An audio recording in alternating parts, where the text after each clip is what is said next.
Good evening and welcome to our event Soil Health with Rebecca Tonkin. I'd like to begin today by acknowledging the Kaurna people, traditional custodians of the country we are meeting on today. We recognise their continuing connection to the land and waters and thank them for protecting them since time immemorial. We pay our respects to elders past and present and extend that respect to all people present or listening today. We hope you enjoy this presentation and the practical aspects of the talk. Zoom participants, please leave your microphones off and please put your questions into the chat box. We would like to acknowledge our funding sponsors and partners who enable us to deliver our programs. Events held in the Willunga Environment Centre and the Greater Adelaide Environment Network are supported by the Hills and Fleurieu and Northern York Landscape Boards with funding from the South Australian Government's Landscape Priorities Fund and Green Adelaide. Willunga Environment Centre are proud to partner tonight with Sustainable Wonga Fleurieu to deliver this event also. Thank you, and I'll hand you over to Rebecca. Thanks, Janine. Welcome everybody who's both online and in the room. I hope you enjoy tonight. We're going to be talking about some basic soil properties and some issues that are seen in the area around here. We'll talk about soil chemistry and pH and soil carbon and soil health. Now, I've got questions time throughout the talk, so anybody who's online can type their questions in and we'll answer it when we get to one of those. And if you're here in the room and you have a question, just wave your hand and we can deal with that either then or in the question space.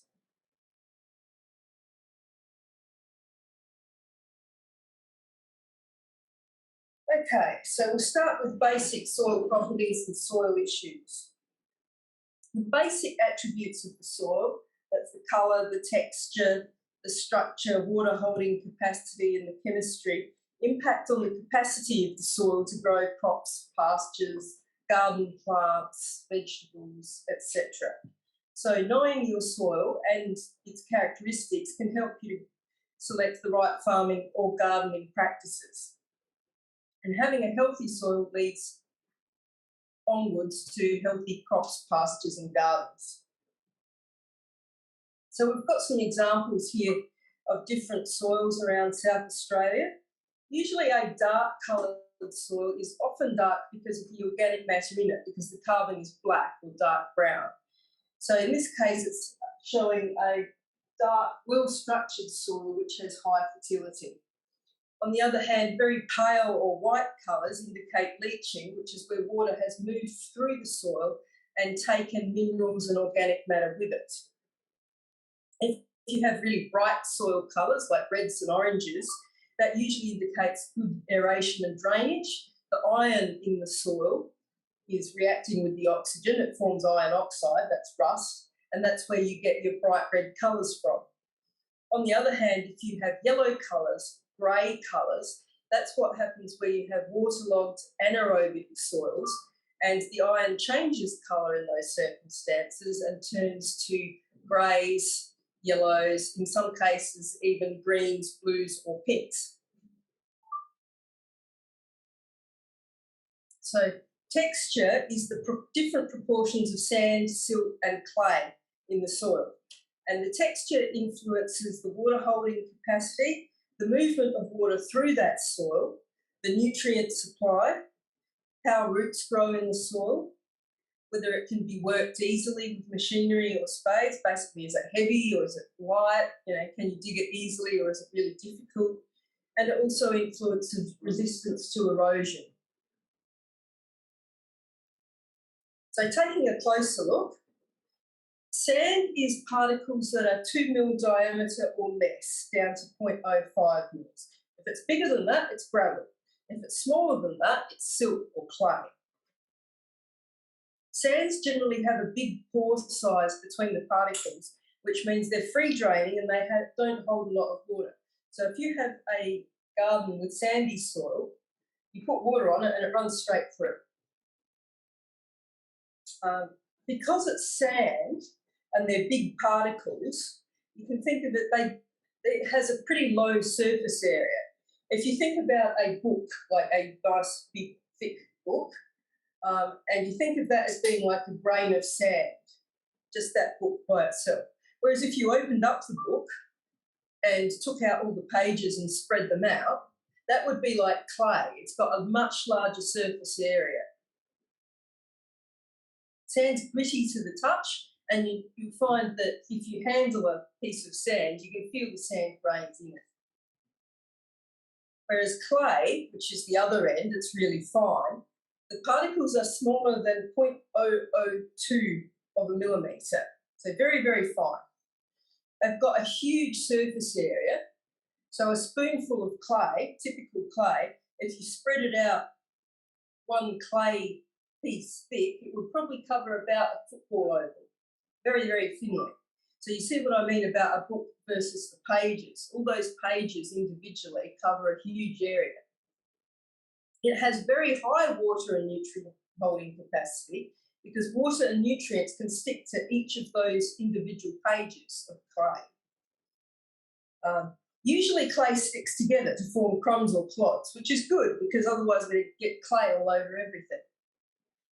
So these crumbles and clods can be called PEDs, which is the soil science term for it. And they can come in different shapes and sizes. So you might have a very strong, thick clay that basically forms bricks, or you might have something nice and crumbly that just looks like little granules or lentils or something like that. There are different minerals in clays, and that gives it different properties. So you've got some clays that are very stable, and these are used for things like making pottery. You've got other clays that, when they get wet, they swell up. And these are the kind of clays that you need to know about when you're building a house, because you need bigger, stronger foundations if you're building on top of a shrink-swell clay, which is going to try and move your house around whenever the soil gets wet. One of the things about the big surface area of clay is that nutrients, chemicals and organic matter can all stick to those surfaces. So the clay surface is a slightly negative charge on it, like a magnet or a battery. Because it's slightly negative, it will attract positively charged nutrients to stick to it. And the ability of the clay to hold on to those nutrients is called cation exchange capacity. It basically means the nutrient holding capacity of the soil, or fertility. So then we go from texture to structure. Soil structure talks about the arrangement of the soil into the larger aggregates or the PEDs, crumbs. The texture affects the kind of structure that's possible, because you never get a clay structure if you've got a sand soil, but management does have a strong impact on it.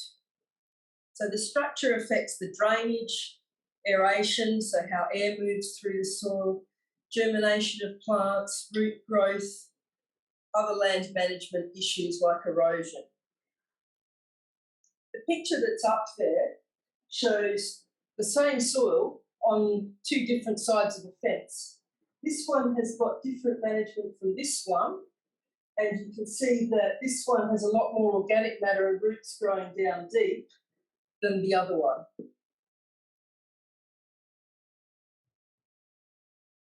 So water holding capacity, pretty important in our low rainfall environment, comparatively speaking. Sands have got low water holding capacity, but they give up that water very easily. So they don't hold a lot, but they're happy to give it away. That's important in your dry environments, down by the beach, that sort of thing. A loam, which is a mixture of sand and clay, has a mixture of particle sizes, so it can usually take up a reasonable amount of water, more than a sand, not quite as much as a clay, but it also gives it up quite happily. Now, a clay will take up water, but it holds it more strongly. So it takes more water to get it wet, but it stops giving it up. So your plants will start to wilt and droop earlier than they would in a sand, as long as you keep the water up in the sand. And then we get to the other factor that affects soils, which is the organic matter. Organic matter in soils absorbs water. It's why it's used in potting mix. in the soil, they almost in every situation, the more organic matter you've got, whether it's from composts or manures or from broken down plants on the spot or whatever, the more you have, the more nutrient holding capacity you have and the more water holding capacity you have. So this is why adding compost and manure and so forth to your gardens is really encouraged. It really helps hold more water. Very dry organic matter, though, that's completely dried out, can be water repellent. So you don't want to overdo it, or alternatively, in a garden situation, you want to keep it just damp enough so that the water will soak in readily and not run off the surface. Some issues that you can find in soils in the area: dispersive soil or sodicity. They occur in clay soils where the sodium content of the soil is high. They can have hard setting surfaces, so you get a rain on your clay soil, and if it doesn't have much organic matter, it seals over when it's wet and then just cracks and crusts as it dries out. You can treat it with gypsum, which is why gypsum is known as clay breaker, and organic matter, which helps to physically hold it apart. So the pictures here, you've got a soil here that's very well constructed, and here it's just slightly milky around it, so that clod there has fallen apart, and you can see that gradually, as there's more and more sodium in the soil, those soil crumbs, the structure is just falling apart. Now you can imagine if somebody tried to use that really milky looking sample as, say, a dam wall or something, if it gets wet, it literally falls apart and washes away. Whereas something that holds together well is not going to be a problem. At the other end, we have an issue called water repellents, and some of you may have seen this in lawns or gardens. This occurs on sandy soils where you've got less than 5% clay. Clay really loves water. If you've got more than 5% clay, then there'll be enough clay in the soil that it won't become water repellent. But on these sandy soils, the waxes and oils from plants, and they can be native plants or they can be introduced plants, it doesn't matter. They coat over the sand surface and they repel the water. Of course, that means that the water doesn't go into it easily, especially if it's on a slope, because the water just runs off, which means less plant growth. That means your sand is often infertile with low biological activity, and you think about some of the sandy soils down at the coast, they can be like this: higher risk of wind erosion, and of course it's more likely in lower rainfall areas because you don't have as much biological activity to break down the waxes and the oils. Management options. Commercially, people can clay spread or delve. In your home garden, you can do the same thing. If you've got a sample of clay somewhere, or even some clay kitty litter, you can spread it through that sand and really mix it in, and you'll find that it improves the water penetration into the soil. It will also increase the soil fertility at the same time. There are things called soil conditioners or wetters. You've probably heard about the lawn ones, like soil wetter for your lawn, helps the water get into it. They work, but of course they're not really useful on a very large scale. Some people in horticulture will use a similar kind of chemical. It's basically detergent, and it dissolves the waxes and oils and allows the water to go into the soil. So, issues in the district. We've just had those big storms over on Eyre Peninsula and so forth, and seen some pretty dramatic water erosion going on there with the huge amount of rainfall that's come through. So even though we're a dry area, we do get these really heavy rainfall events, and it's important to be prepared so that we don't get our soil washed away with them. So causes of water erosion. 1, slope. You don't get water erosion on flat ground. So if you've got sloping ground, it's higher risk. Erodible soils, like those dispersive clays that I talked about, or loose sands that can be moved by water.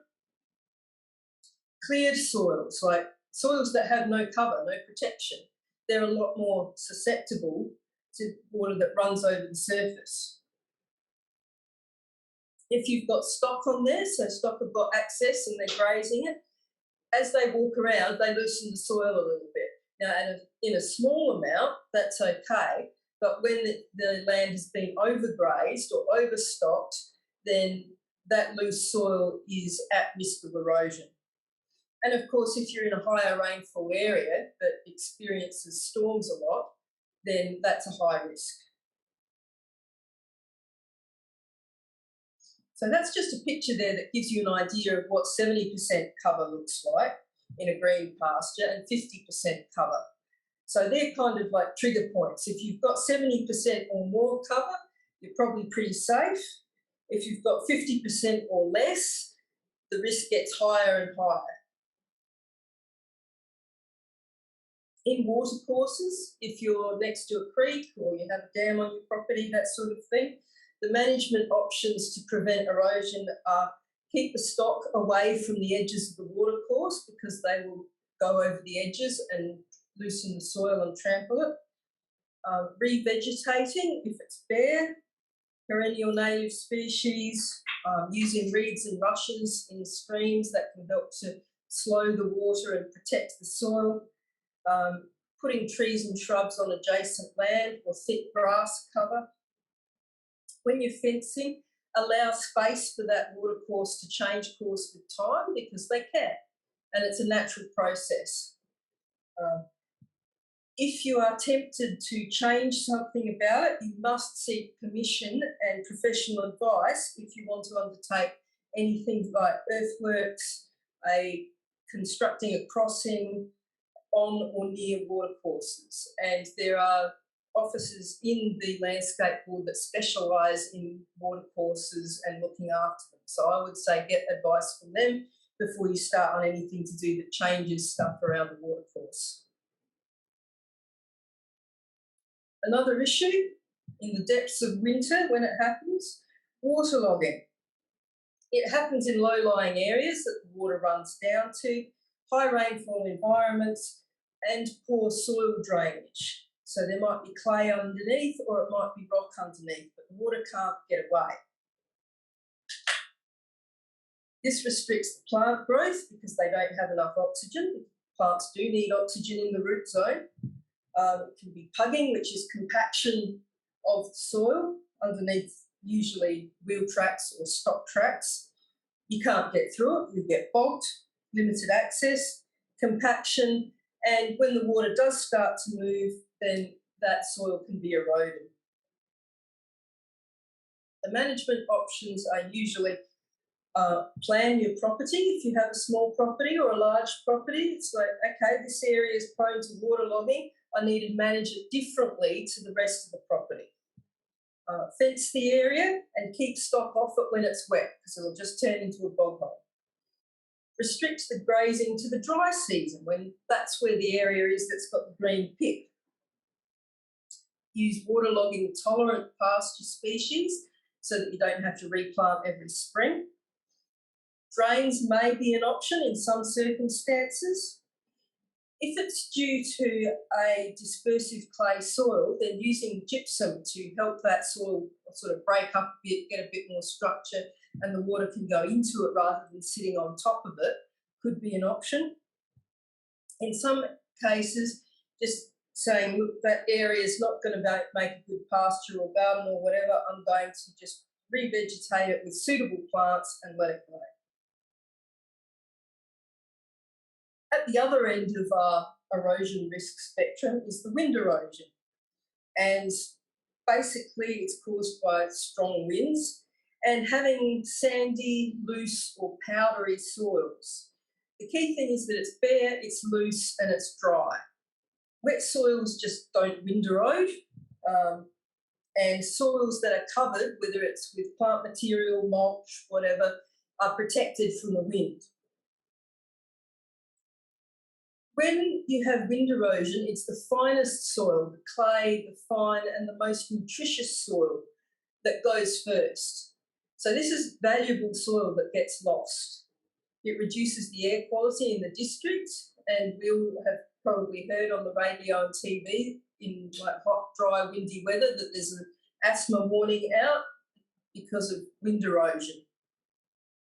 Crops get blown out, literally lifted out of the ground, or they get buried by the sand and so forth as it lands where there's less wind. And you get damage to infrastructure.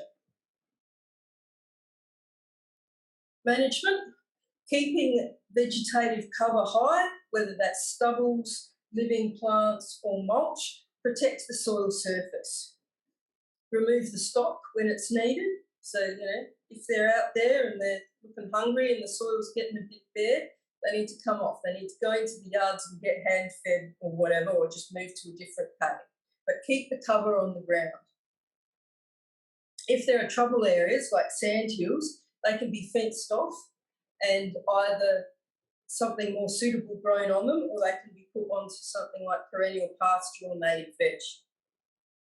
You want to minimise tillage and soil disturbance. Plant cover crops where necessary. So, for instance, in horticulture, where they've got irrigation, they might grow their cash crop from winter through to spring and harvest it at the end of spring. You don't want to leave that ground bare over summer, so they can establish a cover crop there just to protect the soil until they come back round to their cash crop time again. You can do things like establishing windbreaks and shelter belts to slow the wind. And if you have problems with spot erosion in high traffic areas, then you can put down things like gravel or rubble in that high traffic area to stop your tracks blowing out and your water points being eroded. Lastly, we've got salinity. So this is where salt in the landscape rises up to the surface and causes problems for plants to grow. Not usually a problem in gardens, but in some areas that use bore water for irrigation, if it's salty bore water, salinity can become a problem from the bore water. Usually the cause is the clearance of the deep-rooted perennial vegetation, usually trees, but in some cases deep-rooted like perennial grasses. This allows the water table underneath to rise because the same amount of water is going in, but less of it's being used, so it's going to come up. Most soils have got a little bit of salt in them, so as that salt rises towards the surface and the water evaporates and the salt's left behind, the salt will accumulate. It does occur naturally. If you've ever driven up towards, say, Port Augusta or whatever, you see a lot of saline swamp land, and that's been there a long time. Some of it has increased in area, but it was there to start off with. It's got issues like reduced ground cover, less plants can grow on salty soil, which means that it's got increased potential for erosion. Where the salt's coming out in the landscape, it can be prone to waterlogging because the salt comes out with water. Land is lost for production, which means we've got less food producing areas. The water that runs off of that runs into our water system and reduces the water quality in our streams and dams. And some of the indicators of this, if it's starting to become saline, is if you start to get saline-tolerant plants growing in those areas. So if your lawn or pasture has mysteriously started growing a lot of barley grass where it didn't before, or your clover's changed from white clover to strawberry clover, you can say, there might be a bit of salinity starting to build up in this part of the landscape. I should get a soil test done. Incidentally, you can taste salt in the soil, but you might not want to. So management options. Salinity can be local, that is on your property, in which case you're probably able to do something about it, which is great. It can be regional. So this is like if the bloke on the top of the hill has been overwatering and the water's coming down and lifting up the salt on your place, in which case it's going to probably need a cooperative approach to treat that salinity. And then there are like very large distance things. These are things like the Murray River Salt Interception Scheme, where the causes of the salt rising in the landscape are actually hundreds of kilometres away, and this usually takes a national approach.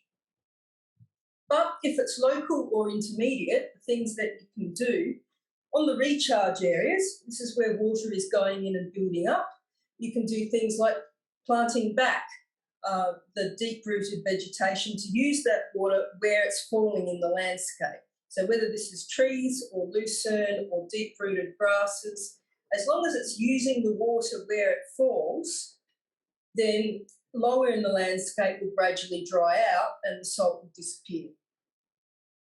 In the discharge areas, this is where water and salt are coming out. Keep the soil covered.